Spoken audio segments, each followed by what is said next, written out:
Yo, how's it going, folks? If you're somehow watching this, I hope you're having a great day, night, morning, wherever you are in the world or the universe, wherever. I hope you're having a great one.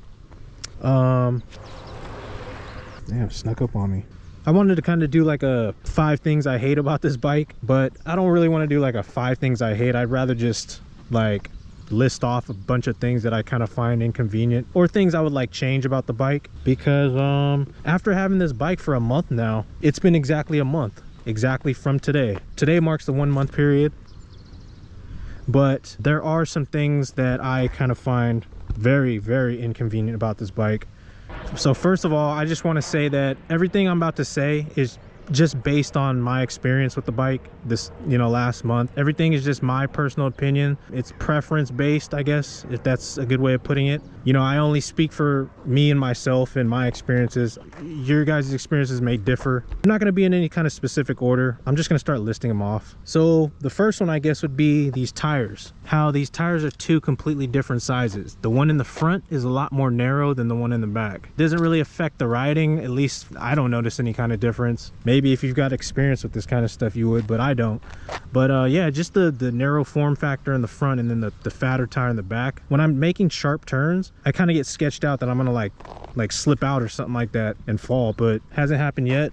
So yeah, that's just like one minor thing that I would change. I don't really hate it, I just would change it. Another thing, speaking of the tires or the wheels, these rear alignment notches, I'm not really sure I'm a fan of those, because every time I've had to pull this tire to adjust this chain, it's kind of a pain trying to figure out where you were last time, because these tensioning blocks or whatever these are called, these blocks right here, they kind of move around. It's hard to line them up with these notches, and I don't think these notches are accurate. So maybe if there was like a more accurate way of kind of like determining if your rear tire, your rear wheel is aligned perfectly, that'd be kind of nice.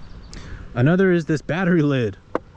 I mean, I don't really think I have to explain too much on that. It's pretty cheap, pretty flimsy. I got it super padded up right now, but I don't know. I mean, you guys have seen this thing. I'm sure you've seen people talk about it. It's really cheap and thin. I would definitely change that. The one on the Surron is solid, super solid. Next one would probably be, now what in the world? Shit, I am out here in the middle of nowhere. Sketch McGee out here. Anyway, the next one would probably be the weight of the bike. The bike is pretty heavy. It's manageable when you're riding, when you're actually out on the road and riding and stuff like that. I'm not really thinking about it. But when I'm moving it around in my garage or having to lift it to put it on a stand, yeah, it gets pretty annoying. But other than that, when I'm out riding, the weight's great. Now these next 2 are starting to step into the territory of like becoming a pain.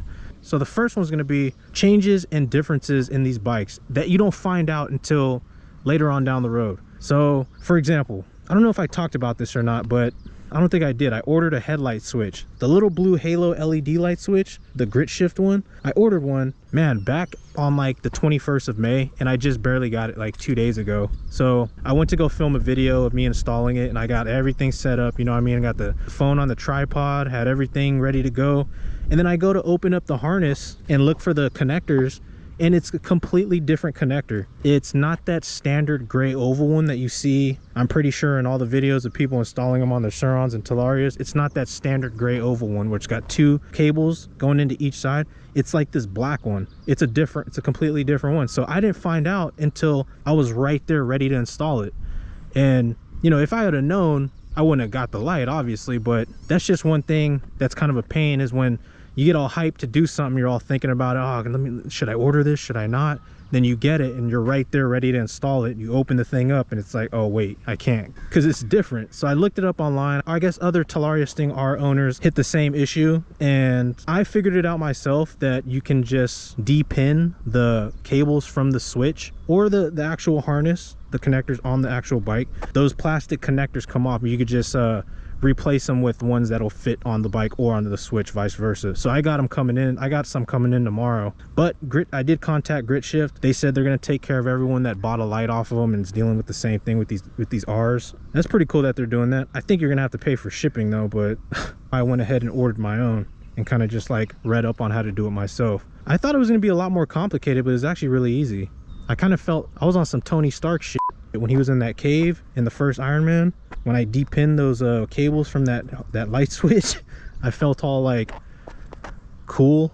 And the next one, or the second one, whatever, out of the two that are kind of like starting to become a pain, is just the lack of information and information on this bike right now. And I feel like it's just going to be that way for a while because it is a new bike. But as even for the MX3, like, it's kind of hard to try to find clear answers on, you know, the questions that you have when you run into like certain problems or inconveniences. Because whenever I try to find an answer for things, and I have before for certain things, but like, you know, you always end up at the happiest place on earth, the wonderful world of Reddit. And you just, you know, you read through and you just see people, I don't know, arguing and debating, and, you know, you just never find what you're looking for. So just always some toxic arguments about, you know, an issue one person is having, and then two people just start arguing, and the thread just goes on, and you're like, ugh, come on. But yeah, it's just the lack of information you find on stuff out there.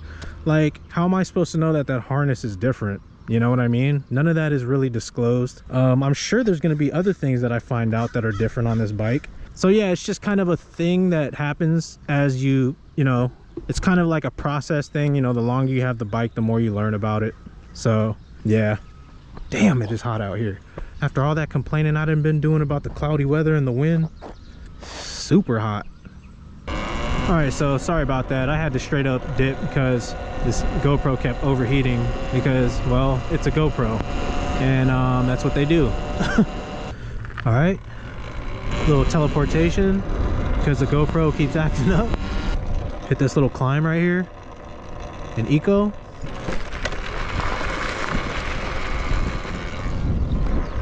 Okay, that was cool. So yeah, I hope that wasn't boring or like kind of a downer. Once again, these aren't really issues if you think about them. They're just inconveniences, annoyances, things I would like change, you know what I mean? That's dope, dude. They're just little things that I would change. That's what the name of this video is, things I would change. Other than that, I'm still stoked on the bike. I'm still hyped on the bike. I don't know if I'm pretty sure I covered everything. There's probably a few things I left out. Oh well. I'll probably check back in like maybe in another month and have a whole new set of inconveniences for this bike. But man, other than that, I still love the thing. It still gets me from point A to point B to point C all the way to Z. And great battery. The range I get on this is still blows me away. So I think that's just gonna about do it for this video. I just want to, you know, touch up on those things, get it out of the way. Apologies for the video being super boring. If you found the video boring, I apologize. Damn, that dude was coming in hot. No, you guys see all this?